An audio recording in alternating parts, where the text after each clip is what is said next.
Katulad na lang po halimbawa ng linggo, ibigin ang kaaway. So ngayon ay maging katulad na sa bata ang tumanggap sa pagtanggap katulad ng isang bata.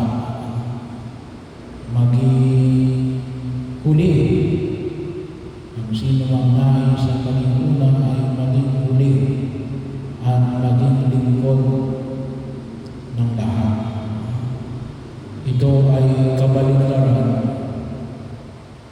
sa lipunan kinamibilangan na. Hindi lang sa panahon ni Jesus, ngunit hanggang sa ngayon.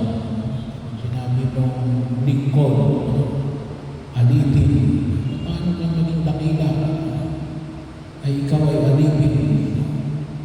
Kapag ikaw ay pahuli-huli, ano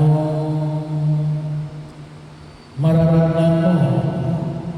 Eh tayo, kalimitan tayo ngayon, binibigyan natin na pagkapalika yung mga nauna, first, second, and third.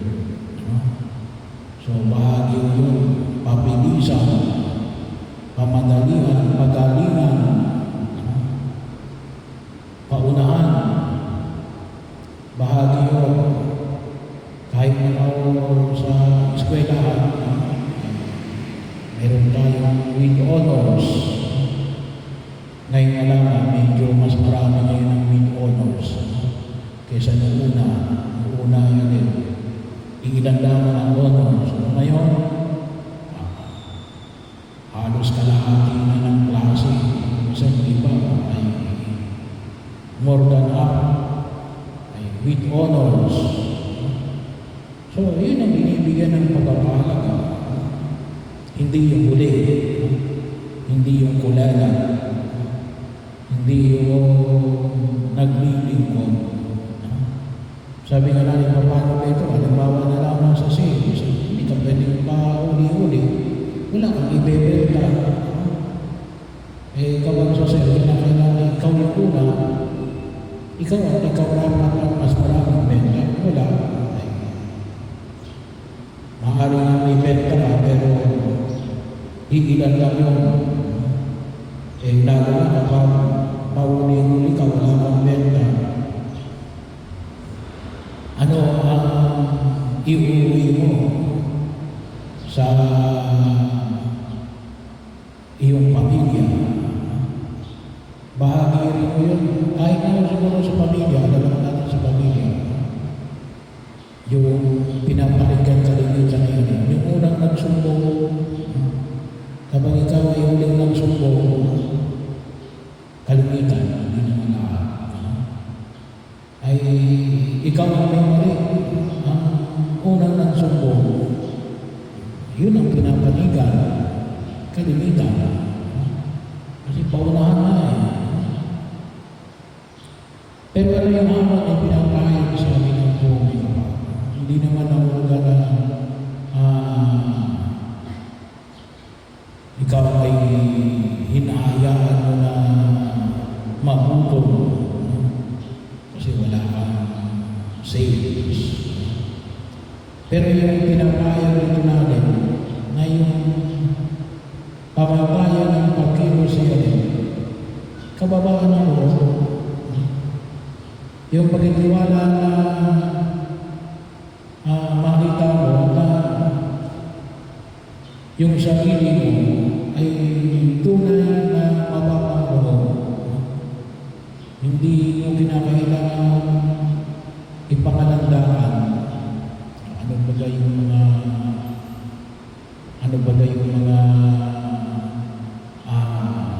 natanggap mo?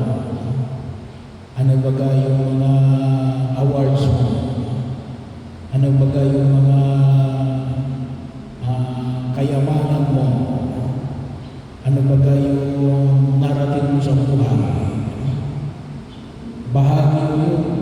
Sapagkat maaari nga narating mo yun, pero sabi nga, baka hindi mo naman naiintindihan yung pagkilos na hindi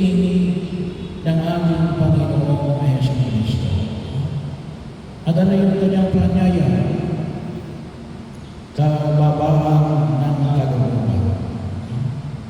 Sabi ko nga kung minsan ay kaya tayo na-scam. Kasi bakit? Kasi yung mga scammer nagpe-play, pinaglalaroan yung ating pagiging galing. Yung gusto nating mamunan, yung gusto nating maging sikat, yung gusto nating yumaman. Yun ang pinaglalaroan nila eh. Kaya makikita mo rin kung ikaw ay ini-scam o niloloko kapag ikaw ay mayroong kababaan ng kalooban. Doon mo malalaman na itong nasa harapan mo yan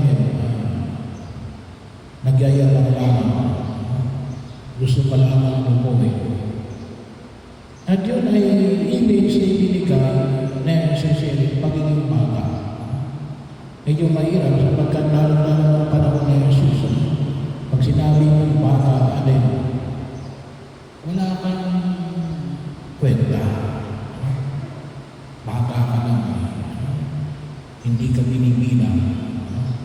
Hindi ka kasama. Ikaw ay natin. Bahagi yun. Yun ang pangyayari pinahayag na Jesus. Kaya medyo may kabigatan pero hindi ng lugar na hindi magakamit. Kaya yung unang bahagi ng ating Ebanghelyo rin, hindi maintindihan ng mga apostol. Kasi bakit? Yun kasi yung inaasikaso na sino yung pinakalalina. Hindi nila maintindihan yung ano sinasabi ni Jesus na ang anak ng tao ay dapat na mamatay at muling mabuhay. Kasi yun na yan eh. Yun ay isang proseso natin ay sabi nga natin, aalisin mo ang iyong sarili. Ihahandog mo ang iyong sarili. Pagiging wala. Pagiging silo. Ngunit muling mabubuhay. So, idalangin natin sa harapan ng Panginoon kapag yung grasya na ito ng kababaan ng kalooban. Na maintindihan natin kung ano yung kahulugan na pinamating na Jesus. Maging huli at lingkod